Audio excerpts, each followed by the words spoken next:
Friends, आइए आज हम लोग पढ़ते हैं पत्र लेखन के अंतर्गत प्रार्थना पत्र। सबसे पहले पत्र लेखन में मुख्यतः दो प्रकार के पत्र होते हैं, औपचारिक पत्र और दूसरा है अनौपचारिक पत्र।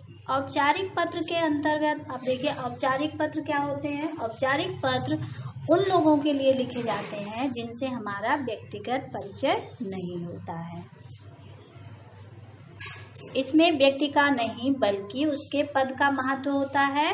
पत्र प्रायः किसी विभागीय अधिकारी के लिए लिखे जाते हैं या एक विभाग से दूसरे विभाग के लिए लिखे जाते हैं। अब आप देखते हैं औपचारिक पत्र के अंतर्गत कितने प्रकार के पत्र आते हैं।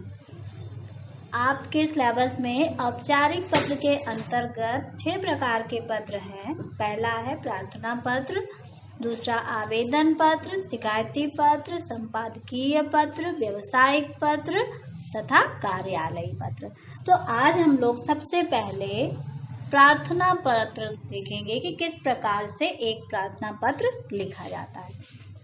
सर्वप्रथम हम प्रार्थना पत्र लिखते समय निम्नलिखित बातों का ध्यान रखेंगे। सबसे पहले पत्र भेजने वाले का पता लिखा जाएगा। बाईं साइड में लिखा जाता है पत्र भेजने वाले का पता, उसके बाद दिनांक के बाद सेवा में संस्था या संगठन प्रमुख का पद नाम, संस्था या संगठन का नाम और पता लिखा जाता है।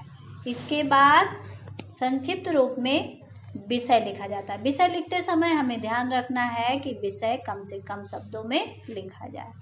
तत्पश्चात महाशय या महोदय का संबोधन लिखा जाता है और फिर मुख्य विषय को विस्तार दिया जाता है। जो भी आपका विषय है उसे विस्तार दीजिए, अपनी बात को विधिवत लिखिए और अंत में आपका विश्वासी या आपका आज्ञाकारी शिष्य लिखकर प्रेषक का हस्ताक्षर, नाम एवं पदनाम होता है या पता लिख दीजिए।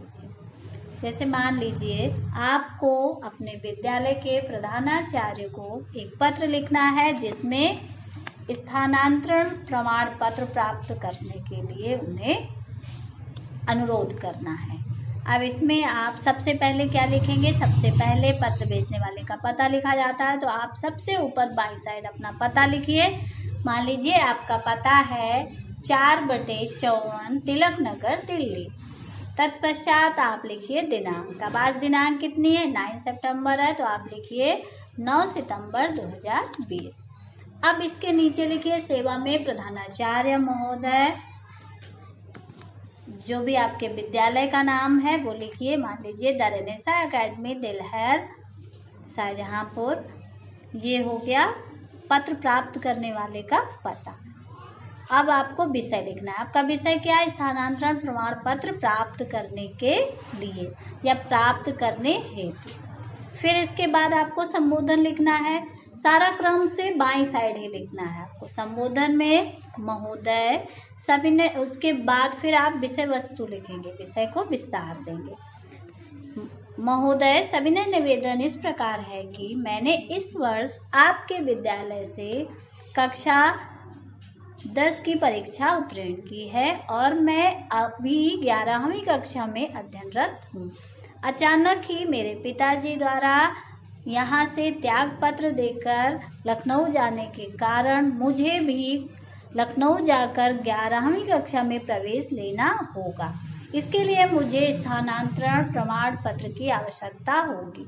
इसके पश्चात आप पैराग्राफ चेंज करिए और वहाँ पर फिर लिखिए, अतः आपसे निवेदन है कि मुझे एक स्थानांतरण प्रमाण पत्र उपलब्ध कराया जाए जिसमें मेरी शैक्षणिक योग्यताओं के अतिरिक्त खेल तथा सांस्कृतिक गतिविधियों का भी उल्लेख किया गया हो। यह मुझे वहां प्रवेश दिलाने में अतिरिक्त मदद करेगा। धन्यवाद लिखेंगे अभिवादन की समाप्ति के स्थान पर और उसके नीचे लिखेंगे आपका आज्ञाकारी शिष्य, अपना नाम, क्लास और अपना रोल नंबर, जो भी आपका अनुक्रमांक है। इस तरह से आप किसी भी विषय पर प्रार्थना पत्र लिख सकते हैं। और एक अच्छा प्रार्थना पत्र लिखने के लिए आपको अच्छे शब्दों का और सरल शब्दों का प्रयोग करना चाहिए। ये हमें ध्यान रखना है कि पत्र में इधर उधर की बातें ना लिखकर सिर्फ आवश्यक बातों को ही लिखना है। पत्र की भाषा बिल्कुल सरल और सजीव तथा रोचक होनी चाहिए और पत्र लेखन में शिष्टता का विशेष ध्यान रखना चाहिए।